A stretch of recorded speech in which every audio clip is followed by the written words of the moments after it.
Imagínate por un momento descubrir un secreto tan profundo, tan oculto, que explica el comportamiento de una persona que conoces o con la que incluso convives.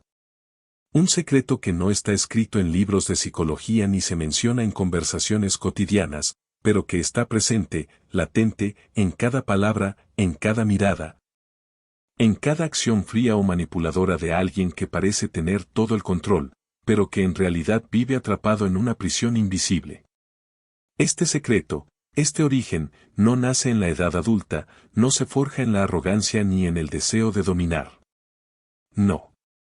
Este secreto comienza mucho antes, en la etapa más vulnerable de la vida, la niñez. ¿Alguna vez te has preguntado por qué hay personas que parecen tener todo, pero nunca parecen satisfechas? ¿Por qué a pesar de recibir atención, halagos, incluso amor, no parecen capaces de devolverlo de manera genuina? ¿Por qué alguien que parece tan seguro de sí mismo puede reaccionar con tanta violencia ante una simple crítica? La respuesta no está en su personalidad, ni en su carácter, ni en su inteligencia. La respuesta está en el pasado, en una infancia marcada por heridas emocionales, por abandono, por una falta de conexión real con quienes deberían haber sido su refugio, sus padres. Muchas de estas personas, que hoy identificamos como narcisistas, no nacieron así. No decidieron un día convertirse en seres fríos, manipuladores, incapaces de amar de forma genuina. Fueron moldeadas, poco a poco, por un entorno que no les permitió ser ellas mismas. En ese entorno, ser auténticos era peligroso. Mostrar emociones era una debilidad. Expresar necesidades era una carga. Así que, muy temprano, aprendieron a construir una máscara. Una máscara que les permitiera sobrevivir, que les diera poder, que les ocultara el dolor que llevaban dentro. Esa máscara, ese personaje que poco a poco fue tomando forma en la mente y en la vida de una criatura que apenas estaba aprendiendo a conocer el mundo, terminó convirtiéndose, con el paso de los años, en su identidad principal. No fue algo que sucediera de la noche a la mañana, ni fue un cambio consciente. No. Fue un proceso lento, silencioso, casi imperceptible, en el cual el niño fue dejando atrás su verdadero yo, su esencia más pura, su forma más auténtica de existir. Para vestir una personalidad que le permitiera sobrevivir en un entorno donde no se sentía seguro, donde no se sentía amado, donde no se sentía valorado por lo que era, sino por lo que podía ofrecer. Y así, con el tiempo, esa identidad falsa se fue consolidando, se fue fortaleciendo, hasta el punto de que ya no había forma de distinguir entre quién era en realidad y quién fingía ser. La línea entre el ser y el parecer se desdibujó por completo. Esa persona que hoy ves, que camina con paso firme, que habla con seguridad, que parece dominar cualquier situación, que despierta admiración en tantas personas, que incluso inspira envidia o respeto. En el fondo no es más que el reflejo de un niño que, en algún momento de su vida, se sintió pequeño, insignificante, solo, herido, lleno de vergüenza, y que nunca, jamás, recibió el amor incondicional que tanto necesitaba. Un amor que no dependiera de logros, de cumplir con ciertas expectativas, de sonreír cuando se le decía, de callar cuando se le exigía. Un amor que simplemente existiera, sin condiciones, sin pruebas, sin esfuerzo. Pero ese amor, tan básico, tan fundamental para el desarrollo emocional de cualquier ser humano, le fue negado. Y en lugar de eso, recibió atención solo cuando brillaba, solo cuando cumplía con lo que se esperaba de él. Y en el momento en que fallaba, en que no era perfecto, en que mostraba debilidad, en que expresaba miedo o tristeza, el amor se esfumaba, se convertía en silencio, en crítica, en rechazo, en abandono. Pero no todos los narcisistas son iguales, porque no todos los entornos que los formaron fueron idénticos. Algunos son del tipo vulnerable, aquellos que ocultan su inseguridad bajo una apariencia de fragilidad, de victimismo, de sensibilidad extrema. Otros son del tipo grandioso, aquellos que exhiben su superioridad con arrogancia, con prepotencia, con una seguridad aparente que en realidad esconde un temor constante a no ser suficiente. Y algunos incluso son del tipo maligno, aquellos que no solo carecen de empatía, sino que disfrutan del dolor ajeno, que manipulan con frialdad, que destruyen con placer. Cada uno tiene sus propias formas de actuar, sus propios patrones de manipulación, sus propias herramientas para mantener el control sobre quienes los rodean. Pero detrás de todas esas formas, detrás de todas esas máscaras, existe una herida común, una experiencia que los marcó profundamente, la falta de validación emocional en su infancia.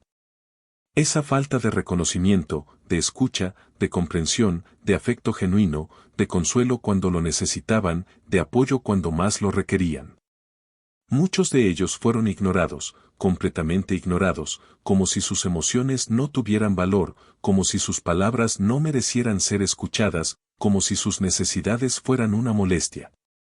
Otros fueron sobrevalorados, pero no por quienes eran realmente, sino por logros superficiales, por títulos, por éxitos, por apariencias, mientras que sus emociones reales eran completamente desatendidas, minimizadas, ridiculizadas. Algunos sufrieron abuso, ya fuera físico, verbal o psicológico, en hogares donde el miedo era moneda corriente, donde el dolor era una constante, donde el afecto era desconocido. Otros fueron idealizados, elevados a un pedestal desde muy pequeños, tratados como perfectos, como especiales, como superiores, hasta el punto de no poder soportar la presión de mantener esa imagen imposible de perfección. Muchos de ellos crecieron en hogares donde el amor era condicional, donde solo se les quería si cumplían con ciertas expectativas, si se comportaban bien, si obtenían buenas notas, si hacían sentir bien a sus padres. Si eran la imagen perfecta que sus cuidadores querían mostrar al mundo, como si fueran trofeos más que hijos. Con el tiempo, internalizaron una creencia poderosa y dañina, que no eran dignos de amor por quienes eran realmente. Que solo eran valorados por lo que hacían, no por lo que sentían. Que su verdadero yo no era suficiente. Y esta creencia, esta idea tan profunda, tan arraigada, tan dolorosa, se convirtió en el núcleo de su identidad. Así que construyeron una identidad falsa, una versión de sí mismos que siempre sería admirada, nunca rechazada, siempre en control, nunca vulnerable. Esa identidad falsa se convirtió en su único refugio, en su única forma de sentirse seguros en un mundo que les había enseñado que el amor real era inalcanzable, que la vulnerabilidad era peligrosa, que la autenticidad era una debilidad. Pero detrás de esa fachada, detrás de esa imagen imponente que proyectan al mundo, existe un miedo constante. Un miedo intenso, profundo, paralizante.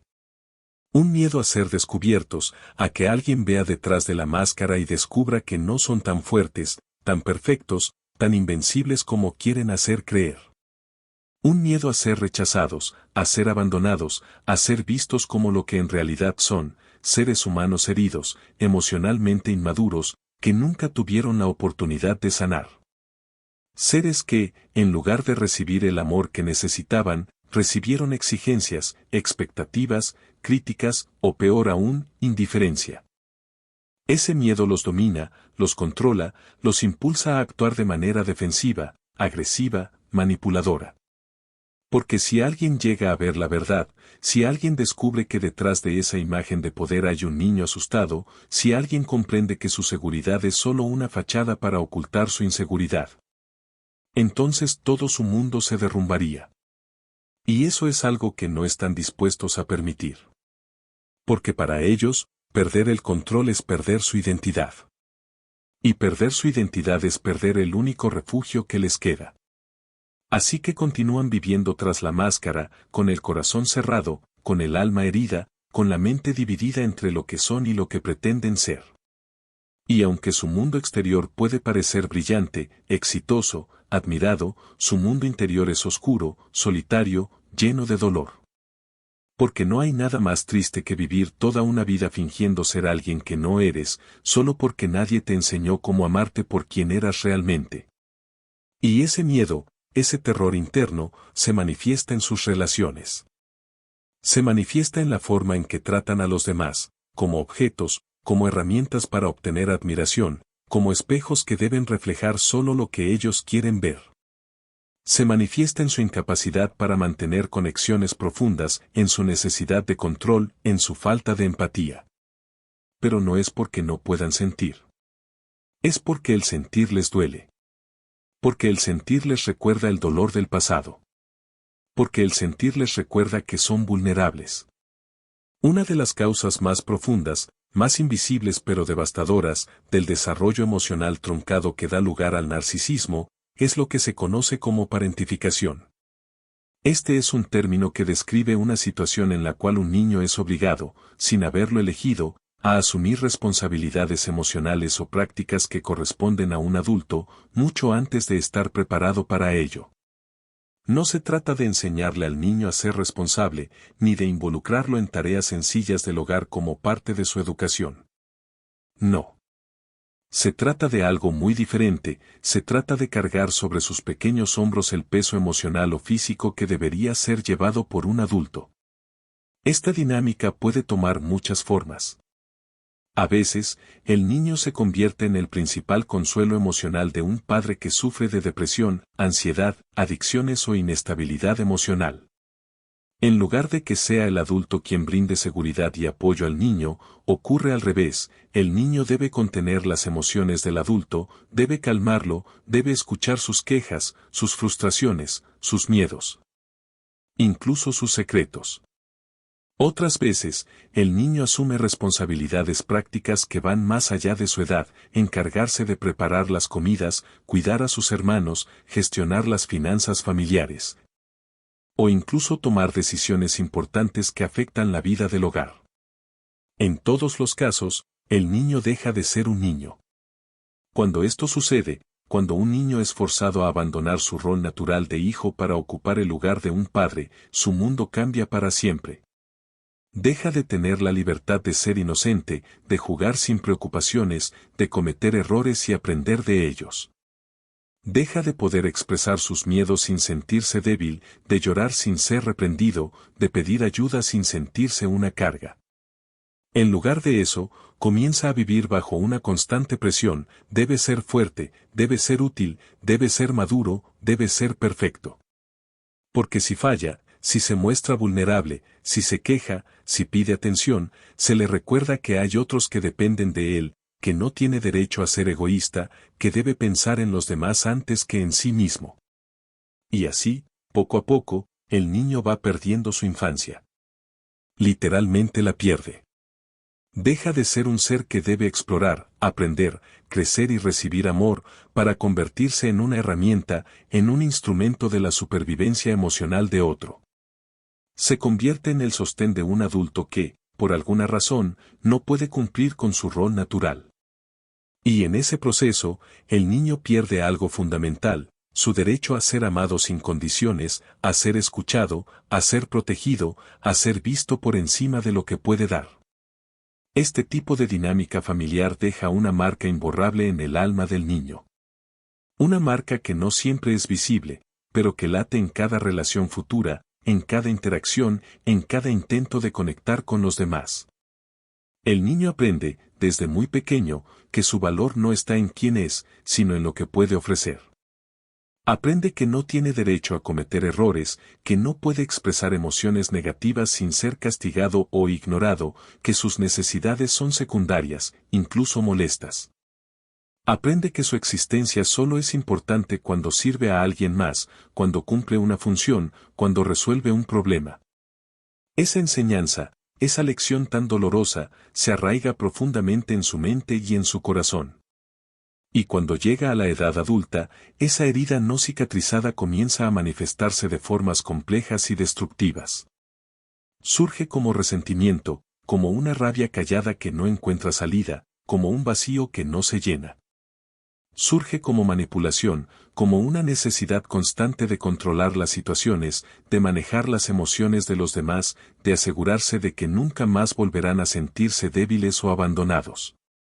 Surge como una compulsión por dominar, por sentirse superior, por crear una identidad que nunca permita que vuelvan a ser heridos. Porque si nunca fue cuidado, ¿cómo podría aprender a cuidar? Si nunca recibió amor genuino, ¿cómo podría saber qué significa amar de verdad? Si siempre fue utilizado como una herramienta, ¿cómo podría confiar en que alguien lo querría por sí mismo, sin esperar nada a cambio? Esas preguntas no tienen respuestas fáciles, pero sí tienen una explicación. El niño que fue forzado a convertirse en adulto antes de tiempo, nunca tuvo la oportunidad de aprender lo que es el amor incondicional, la empatía verdadera, la conexión sincera. Y así, en la edad adulta, esa persona puede convertirse en alguien que busca admiración constante, que necesita sentirse especial, que construye relaciones donde siempre está en control. No porque sea cruel por naturaleza, ni porque disfrute hacer daño, sino porque es la única forma que conoce de sentirse seguro. Es la única forma que aprendió de sobrevivir. Por eso, cuando ves a alguien que actúa con frialdad, que manipula, que no parece capaz de amar de manera genuina, no debes pensar inmediatamente en maldad. Debes pensar en heridas. En un niño que fue forzado a crecer antes de estar listo, en una persona que nunca aprendió a recibir, solo a dar. En alguien que, desde muy pequeño, fue enseñado a ocultar su vulnerabilidad bajo una máscara de poder, de perfección, de superioridad. Y aunque este conocimiento no excusa el daño que causan, sí ayuda a entenderlo. Y entenderlo, a su vez, permite a quienes han sido afectados por ellos comenzar a sanar. Porque si puedes reconocer que el comportamiento de esa persona no nació en ti, sino en su pasado, puedes empezar a soltar la culpa, a dejar de preguntarte qué hiciste mal, a dejar de buscar razones lógicas donde no las hay. Puedes empezar a reconstruirte, a reconectar contigo mismo, a recordar que tú sí mereces amor sin condiciones, que tú sí tienes derecho a errores, a emociones, a necesidades. Porque tú no eres el niño que fue utilizado. Tú eres quien tiene la oportunidad de recuperar lo que a ellos le fue arrebatado. Tú eres quien puede elegir vivir desde el amor, desde la autenticidad, desde la sanación. Y aunque el camino no sea fácil, es posible. Porque tú no estás solo, tú no estás roto, tú no estás perdido.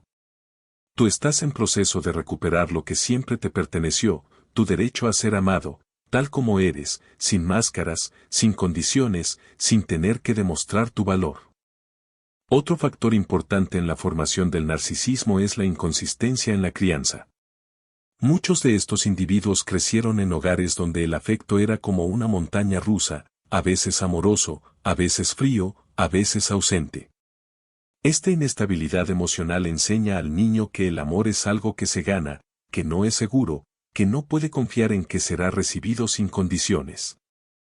Y esto lleva a desarrollar estilos de apego inseguros, ya sea evitativo, ansioso o desorganizado. Cuando un niño vive este tipo de ambiente, aprende a caminar sobre cáscaras de huevo. Aprende que debe complacer, que debe adivinar lo que se espera de él, que debe estar siempre alerta para no provocar el enfado o el abandono. Y con el tiempo, esto se transforma en dos tipos de personalidades extremas. Por un lado, la persona codependiente, que busca aprobación a toda costa; por otro lado, la persona narcisista, que busca admiración como forma de sentirse segura. En ambos casos, el miedo al rechazo es el motor principal. Pero hay más. Muchos narcisistas también han vivido lo que se conoce como vínculo traumático, una dinámica en la que se alternan momentos de amor intenso con momentos de rechazo, crítica o incluso abuso. Esta combinación de afecto y dolor crea una confusión enorme en el niño. Aprende que el amor viene con dolor, que la cercanía conlleva peligro, que el afecto puede convertirse en hostilidad en cuestión de segundos. Y esto, al llegar a la edad adulta, se repite en sus relaciones: aman con intensidad, luego devalúan, luego regresan con promesas vacías, creando un ciclo que es difícil de romper. Tanto para ellos como para quienes los rodean. Otra pieza clave en esta formación es la falta de reflejo emocional. Los niños necesitan que sus emociones sean reconocidas, validadas, acompañadas. Cuando un niño llora, necesita consuelo. Cuando ríe, necesita que alguien comparta su alegría. Este proceso, llamado mirroring, es esencial para el desarrollo de una identidad saludable. Pero cuando este reflejo no ocurre, cuando las emociones del niño son ignoradas, castigadas o minimizadas, el niño no se siente visto, no se siente comprendido, y empieza a buscar fuera lo que no recibió dentro. Por eso, muchos narcisistas buscan admiración constante, atención desmedida, halagos permanentes. No es vanidad. Es una necesidad profunda de sentirse existentes, de sentirse valorados, de sentirse importantes. Es un intento desesperado por llenar un vacío que se originó en la infancia y que, con el tiempo, se convirtió en un agujero sin fondo. Y no podemos olvidar el rol que juegan las dinámicas familiares. En muchas familias narcisistas hay roles claramente definidos: el hijo dorado, que recibe toda la admiración y la presión de mantenerse perfecto; el chivo expiatorio, que carga con toda la culpa y el rechazo; y los hijos invisibles, que simplemente son ignorados. Estos roles no solo afectan la autoestima de cada niño, sino que también influyen en cómo se relacionarán con los demás en el futuro. El hijo dorado puede convertirse en un narcisista explícito, que exige admiración y castiga el fracaso. El chivo expiatorio puede desarrollar un narcisismo encubierto, lleno de resentimiento y necesidad de venganza. Y los hijos invisibles pueden convertirse en adultos emocionalmente desconectados, incapaces de establecer relaciones profundas. Todos estos caminos llevan al mismo lugar: una dificultad para amar, para conectarse, para sanar. Y aunque todo esto puede sonar como una explicación, no es una excusa. Comprender las raíces del narcisismo no significa justificar el daño que causan. No significa que debamos perdonar, ni que debamos regresar, ni que debamos seguir siendo víctimas. Lo que significa es entender. Entender que su comportamiento no nació en ti, no fue causado por ti, no es una reflexión de tu valor. Entender que su crueldad, su manipulación, su falta de empatía, viene de un lugar oscuro, de heridas que ellos mismos no han querido sanar.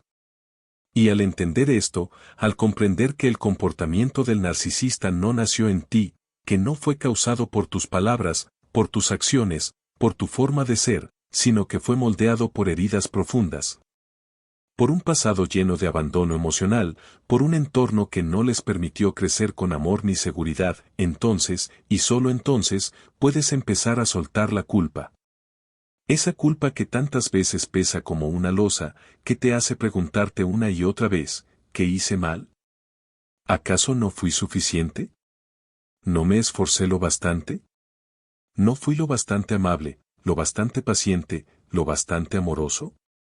Puedes dejar de hacerte esas preguntas. Puedes dejar de buscarte errores donde no los hay. Puedes dejar de buscar razones donde no las hay.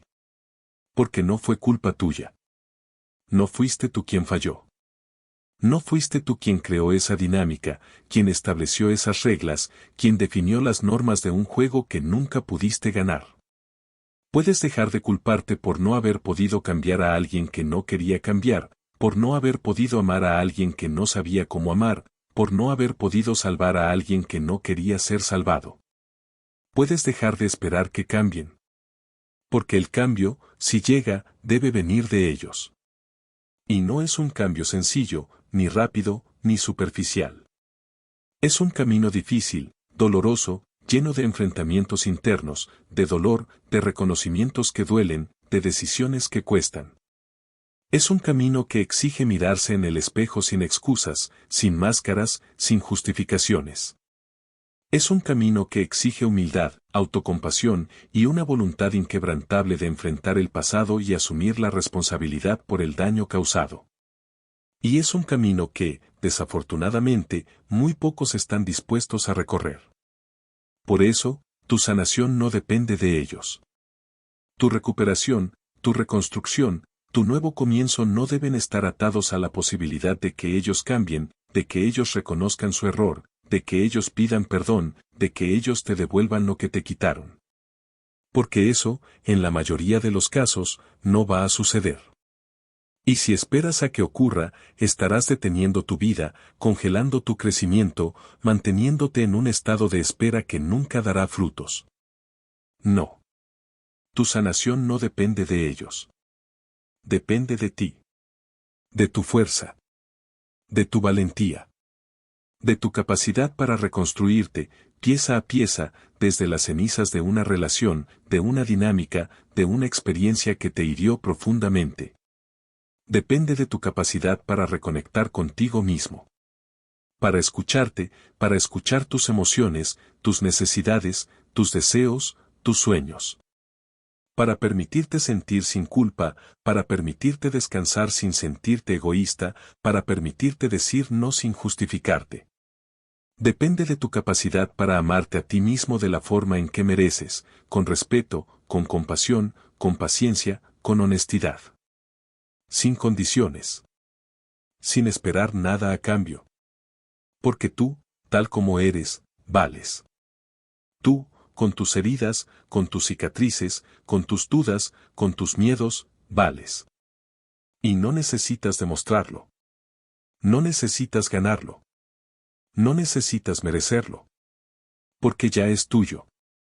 Así que si has vivido con un narcisista, si has compartido tu techo, tu comida, tu tiempo, tu espacio con alguien que nunca te vio realmente, que nunca te valoró por quien eres, que nunca te dio el lugar que merecías. Recuerda esto, tú no eres el problema. Tú. Porque tú vales. Tú mereces amor genuino. Tú mereces relaciones sanas. Tú mereces vivir sin caminar sobre cáscaras de huevo. Y aunque el camino hacia la sanación puede ser largo, doloroso, lleno de altibajos, también es posible. Porque tú eres fuerte. Tú eres sabio. Tú eres digno. Y tú, más que nadie, mereces una vida plena, auténtica, llena de luz.